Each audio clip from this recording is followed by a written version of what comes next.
ലോകത്തെ തന്നെ ഞെട്ടിച്ച മഹാപ്രളയങ്ങളിലൊന്നായിരുന്നു 2018 കേരളം അഭിമുഖീകരിച്ചത്. നിരവധി ജീവനുകളാണ് അന്നത്തെ പ്രളയത്തിൽ നമ്മുടെ കൊച്ചു കേരളത്തിന് നഷ്ടമായതൊപ്പം തന്നെ കേരളത്തിൻ്റെ നിരവധി സ്ഥലങ്ങൾ വെള്ളത്തിൽ മുങ്ങിപ്പോവുകയും പലരുടെയും കുടുംബവും വീടും എല്ലാ വസ്തുവകകളും നഷ്ടപ്പെടുകയും ചെയ്യുന്ന കാഴ്ച നമുക്ക് നോക്കി നിൽക്കാൻ മാത്രമേ കഴിഞ്ഞുള്ളൂ. ആ സംഭവത്തിൽ ഈ പ്രളയം അതൊരു മനുഷ്യനിർമ്മിതമാണ് അല്ലെങ്കിൽ സർക്കാർ സ്പോൺസേഡ് ആയിട്ടുള്ള ഒരു ദുരന്തമായിരുന്നു എന്ന വിമർശനം അന്ന് തന്നെ പ്രതിപക്ഷം ഉൾപ്പെടെ ഉയർത്തിയിരുന്നു. എന്നാൽ അതിനെ പല മറുവാദങ്ങളും ഉയർത്തി ഖണ്ഡിക്കുകയാണ് സർക്കാർ ചെയ്തത്, പിണറായി സർക്കാരൊക്കെ തന്നെ ചെയ്തത്. എന്നാൽ ഇന്ന് 2 ദിവസത്തിനകത്ത് 9-ാം തീയതി കേരളം പോളിംഗ് ബൂത്തിലേക്ക് പോകാനിരിക്കെ പരസ്യപ്രചരണത്തിൻ്റെ സമാപന ദിനമായ ഇന്ന് ഈ പ്രളയവുമായി ബന്ധപ്പെട്ട് വളരെ നിർണായകമായിട്ടുള്ള ഒരു വെളിപ്പെടുത്തൽ നടത്തിയിരിക്കുകയാണ് മൂവാറ്റുപുഴയിലെ UDF സ്ഥാനാർത്ഥി കൂടിയായിട്ടുള്ള മാത്യു കുഴൽനാടൻ MLA. ഈ പ്രളയം സ്പോൺസേഡ് ആയിരുന്നു, മനുഷ്യനിർമ്മിതമായിരുന്നു, സർക്കാർ നിർമ്മിതമായിരുന്നു എന്ന് വ്യക്തമാക്കുന്ന ഒരു നിർണായക തെളിവാണ് ഒരു ശബ്ദരേഖയുടെ രൂപത്തിൽ മാത്യു കുഴൽനാടൻ പുറത്തുവിട്ടിരിക്കുന്നത്. ആ ശബ്ദരേഖ മറ്റാരുടേതുമല്ല, ഇന്ത്യൻ സോഷ്യലിസ്റ്റ് ജനതാദളിൻ്റെ നേതാവും 1ഉം 2ഉം പിണറായി മന്ത്രിസഭകളിലെ മന്ത്രിയുമായിരുന്ന കെ കൃഷ്ണൻകുട്ടിയുടേതാണ്. അദ്ദേഹം തൻ്റെ പാർട്ടിയിലെ തന്നെ ഒരു മുതിർന്ന നേതാവുമായി നടത്തിയ ഫോൺ സംഭാഷണത്തിൻ്റെ ശബ്ദരേഖയാണ് മാത്യു കുഴൽനാടൻ പുറത്തുവിട്ടിരിക്കുന്നത്. ആ ശബ്ദരേഖ കേൾക്കുമ്പോൾ, അത് കേട്ട് കഴിയുമ്പോൾ എങ്ങനെയാണ് കേരളത്തിൽ പ്രളയമുണ്ടായതല്ലെങ്കിൽ കേരളത്തിൻ്റെ പല ഭാഗങ്ങളിലും എങ്ങനെയാണ് പ്രളയം ദുരന്തം വിതച്ചത് എന്ന് നമുക്ക് നേരിട്ട് വ്യക്തമാകും. എന്തായാലും ആ ശബ്ദരേഖയിൽ കെ കൃഷ്ണൻകുട്ടി പറയുന്നത് പിണറായി മന്ത്രിസഭയിൽ ഏതാണ്ട് 2 വർഷത്തോളം മന്ത്രിയായിരുന്ന മാത്യു ടി തോമസിനെ, തൻ്റെ സഹപ്രവർത്തകൻ കൂടിയായിട്ടുള്ള മാത്യു ടി തോമസിനെ മാത്യു ടി തോമസിനെതിരെ ആരോപണം ഉന്നയിച്ചുകൊണ്ടാണ് കെ കൃഷ്ണൻകുട്ടി അതിനകത്ത് പ്രസംഗിക്കുന്നത്. അദ്ദേഹം പുണ്യവാളൻ ചമയാൻ ശ്രമിക്കുകയാണ്, എങ്കിൽ ആ പുണ്യവാളൻ്റെ കഥ കേട്ടുകൊള്ളൂ എന്ന് പറഞ്ഞുകൊണ്ടാണ് ഈ കെ കൃഷ്ണൻകുട്ടി തൻ്റെ പാർട്ടിയിലെ തന്നെ ഉന്നതനായിട്ടുള്ള ആ നേതാവുമായിട്ട് സംസാരിക്കുന്നത്. അതിൽ അദ്ദേഹം പറയുന്നത് ഇപ്രകാരമാണ്. 1-2 കാര്യങ്ങളാണ് അദ്ദേഹം അതിൽ പറയുന്നത്. ഒന്ന്, ഈ തോട്ടപ്പള്ളി സ്പിൽവേ, അവിടെ ആ സ്പിൽവേ തുറക്കാൻ കാലതാമസം ഉണ്ടായത് എന്തുകൊണ്ട്, അതുമൂലം വലിയൊരു ദുരന്തമുണ്ടായി.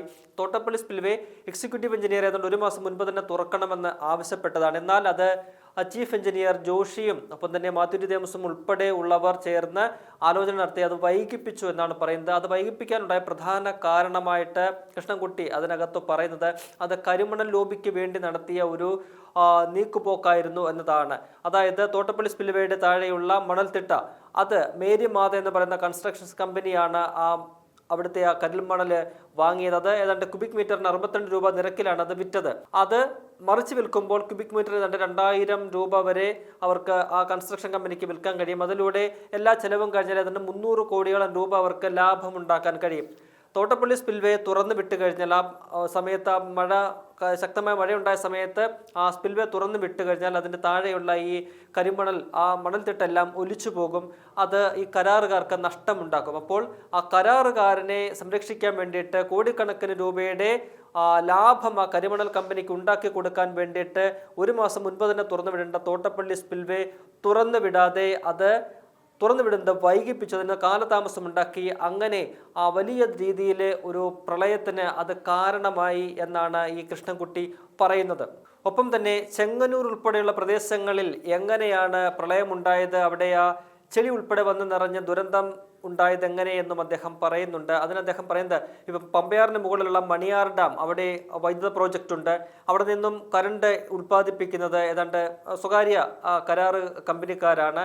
അവരെ സംരക്ഷിക്കാൻ വേണ്ടിയിട്ട് ചില നീക്കുപോക്കുകൾ നടത്തി. അതായത് ഈ മണിയാർ ഡാമിലെ വെള്ളം അങ്ങനെ അവിടെ തടഞ്ഞു നിർത്താറില്ല, അതിൻ്റെ ഷട്ടറുകൾ അങ്ങനെ അടച്ചിടാറില്ല. എന്നാൽ ശക്തമായ മഴ വന്നപ്പോഴും അവിടെ വെള്ളം കെട്ടി നിർത്താൻ വേണ്ടിയിട്ട് ഷട്ടറുകൾ അടച്ചു, അത് തുറന്നില്ല. അങ്ങനെ ആ പറയുന്ന സ്വകാര്യ കരാറുകാർക്ക് വെള്ളം അവിടെ ഇങ്ങനെ കെട്ടി നിർത്തിയതിലൂടെ അധിക വൈദ്യുതി ഉൽപ്പാദിപ്പിച്ചുകൊണ്ട് ഏതാണ്ട് 8 കോടി രൂപയോളം ലാഭം ഉണ്ടാക്കാൻ അത് സഹായകരമായി എന്ന് പറയുന്നു. അപ്പോൾ അതിനിടയ്ക്ക് വലിയ പ്രളയത്തിനിടയ്ക്ക് വലിയൊരു മരം ഈ ഡാമിലേക്ക് വന്ന് പതിക്കുന്നു. അങ്ങനെ വലിയ ഒരു പ്രതിസന്ധി ഉണ്ടാകുന്നു. പൊടുന്നനെ തുറന്നു വിടേണ്ട സാഹചര്യം ഉണ്ടായി. അതിൻ്റെ അടിയിലെ സൂയസ് തുറന്നു വിട്ടു. പെട്ടെന്ന് ആ മരം കൂടി അകത്ത് വന്ന് വീണതോടുകൂടി ഒരു രക്ഷാപ്രവർത്തനം എന്നുള്ള നിലയിൽ അടിയിലെ ആ സൂയസ് തുറന്നു. അങ്ങനെയാണ് ചെളി ഉൾപ്പെടെ ആ ചെങ്ങന്നൂർ ഉൾപ്പെടെയുള്ള പ്രദേശങ്ങളിലേക്ക് ഇളകി വന്നത്. അല്ലെങ്കിൽ സ്വാഭാവികമായിട്ടും അങ്ങനെ വരേണ്ടതല്ല. അപ്പോൾ അത്തരത്തിൽ അങ്ങനെ ഒരു സ്വകാര്യ കമ്പനിക്ക് ലാഭമുണ്ടാക്കാൻ വേണ്ടി ഷട്ടർ അടച്ച് ആ വെള്ളം കെട്ടി നിർത്തിയത് വഴി ഏറ്റവും ഒടുവിൽ അത് പെട്ടെന്ന് തുറന്നു വിടുകയും സൂയിസ് തുറക്കേണ്ട ഒരു സാഹചര്യം ഉണ്ടാവുകയും അത് ചെങ്ങന്നൂർ ഉൾപ്പെടെയുള്ള പ്രദേശങ്ങളെ ചെളിയിലും വെള്ളത്തിലും മുക്കി അവിടെ വലിയ ദുരന്തമുണ്ടാക്കുന്നതിന് കാരണമായി എന്നും ഈ ശബ്ദ സന്ദേശത്തിൽ കെ കൃഷ്ണൻകുട്ടി പറയുന്നുണ്ട്.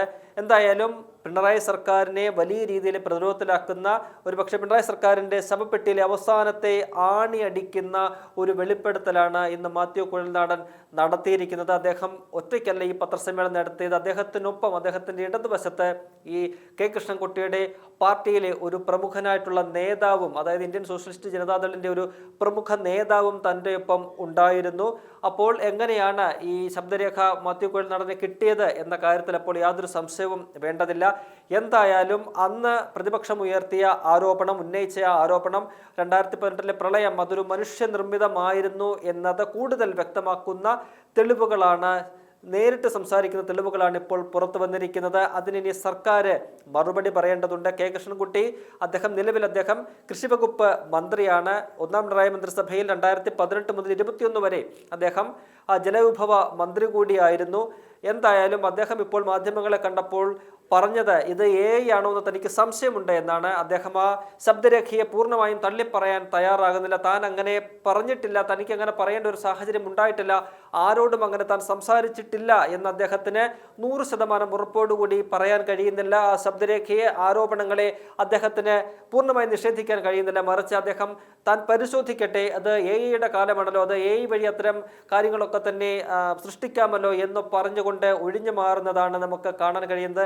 ആ ശബ്ദരേഖ കേട്ടാൽ അതൊരു AI ശബ്ദരേഖയായിട്ട് നമുക്ക് തോന്നില്ല. കാരണം കെ കൃഷ്ണൻകുട്ടിയുടെ ശബ്ദം കേട്ട് പരിചയമുള്ളവർക്കൊക്കെ തന്നെ അത് മനസ്സിലാകും. അദ്ദേഹം ടെലിഫോണിൽ കൂടി മറ്റുള്ളവരുമായി സംസാരിച്ച ശബ്ദരേഖ തന്നെയാണത്.